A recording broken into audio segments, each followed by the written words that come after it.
Títulos valores en Colombia. Los títulos valores son documentos que contienen derechos legales que pueden ser ejercidos por su tenedor legítimo. Según la legislación en Colombia, los títulos valores se pueden clasificar de acuerdo a tres principales aspectos.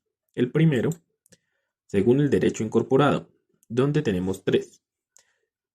El primero, contenido crediticio, incluyendo letras de cambio, pagarés, facturas, entre otros. Contenidos corporativos o de participación, donde encontramos las acciones de una empresa, los bonos, también tenemos tradiciones o representantes de mercancías. Aquí encontramos representantes de activos tangibles como certificados de depósito, billetes de prenda, cartas de porte, entre otros. Según la ley de circulación, tenemos títulos nominativos, emiten a favor de una persona determinada y circulan con una sola entrega de material del título. Títulos a la orden. Se expide a favor de una persona determinada y circulan mediante dos requisitos: el endoso y la entrega real y material del título. Títulos al portador no se expiden a favor de una persona determinada, se circulan con una sola entrega material del título.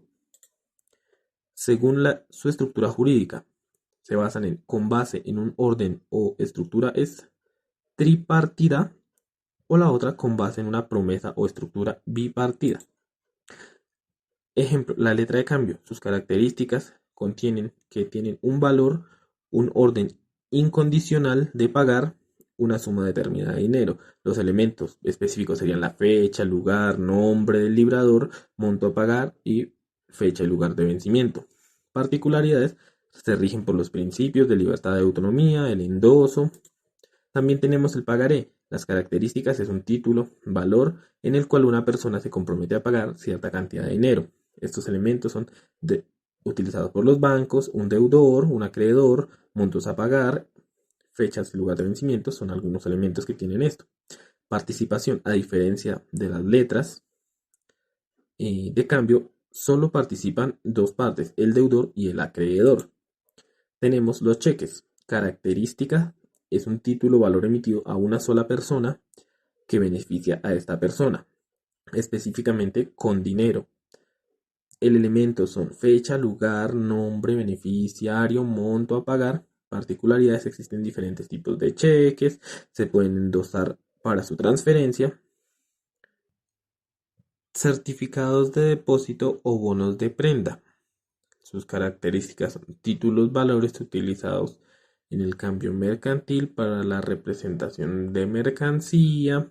Certificado del depósito presenta la propiedad de la mercancía depositada. Los elementos describen la mercancía, donde está el nombre del propietario, el monto que equivale el valor a la mercancía. Sus particularidades: se utilizan especialmente en operaciones a crédito. También tenemos certificados de depósito y bonos, acciones también. Características: se presentan como una parte de una sociedad capital. Esto es más que todo cuando generamos una empresa y la dividimos en acciones. Sus características, como siempre, es el nombre de la sociedad, tipo de acción, ordinaria, preferencial, etcétera, etcétera.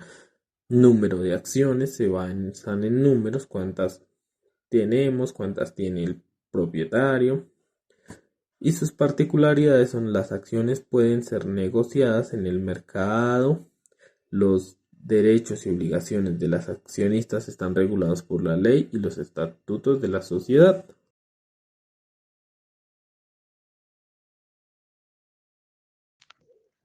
Los requisitos principales que deben cumplir los títulos valores según la legislación comercial son: literalidad. El título debe contener todos los elementos esenciales del derecho que representa, es decir, debe describir claramente los derechos y obligaciones asociados con el título. La autonomía. El derecho consignado en el título es independiente de cualquier relación subyacente entre las partes involucradas en su emisión, circulación o pago. Literalidad en el endoso. Si el título es endosable, cada endoso debe realizarse en el reverso del documento, indicando claramente el nombre del endosatario y su intención de transferir los derechos representados en el título. La incorporación. El título debe ser incorporado físicamente en el documento de modo que sea el propio título el que representa el derecho. Por lo tanto, no se puede ejercer el derecho si no tiene posesión legítima del título físico. Legitimación. El tenedor del título debe ser la persona legitimada para ejercer los derechos consignados en él. Esto se establece mediante la posesión del título y en algunos casos la verificación de los endosos realizados en el mismo. Ejemplo. Supongamos que Ricardo emite una letra de cambio a favor de Jorge como pago por un servicio prestado. La literalidad no cumplida. Si la letra de cambio no especifica claramente el monto a pagar, la fecha de vencimiento o contiene errores en la información esencial como el nombre del beneficiario o el girador, podría considerarse inválida. La autonomía no cumplida. Si Ricardo y Jorge tienen un acuerdo diferente al que se refleja en la letra de cambio y Ricardo intenta cancelarla basándose en ese acuerdo, Jorge podría impugnar esa cancelación argumentando el principio de autonomía del título valor. El no endoso literal. Si Jorge desea transferir la letra de cambio a otra persona, pero no realiza el endoso de manera adecuada, la transferencia podría ser cuestionada y el nuevo tenedor podría tener dificultades para hacer valer sus derechos sobre la letra de cambio. Incorporación no cumplida. Si Ricardo emite una letra de cambio, pero no entrega el documento en físico a Jorge como evidencia de la deuda, podría haber problemas para validar la transacción y hacer efectivo el pago en caso de incumplimiento. La legitimación no cumplida. Si Jorge endosa la letra de cambio a otra persona, pero no verifica adecuadamente su legitimidad como titular legítimo, podría enfrentar problemas legales si el nuevo tenedor intenta hacer valer los derechos sobre la letra de cambio sin cumplir con los requisitos de legitimación. Podemos concluir que el incumplimiento de los requisitos de los títulos valores pueden tener serias implicaciones legales que afectan la validez y exigibilidad del documento, así como la capacidad de las partes para hacer valer sus derechos sobre el mismo. Es fundamental que las partes involucradas comprendan y cumplan con estos requisitos para evitar disputas y problemas legales.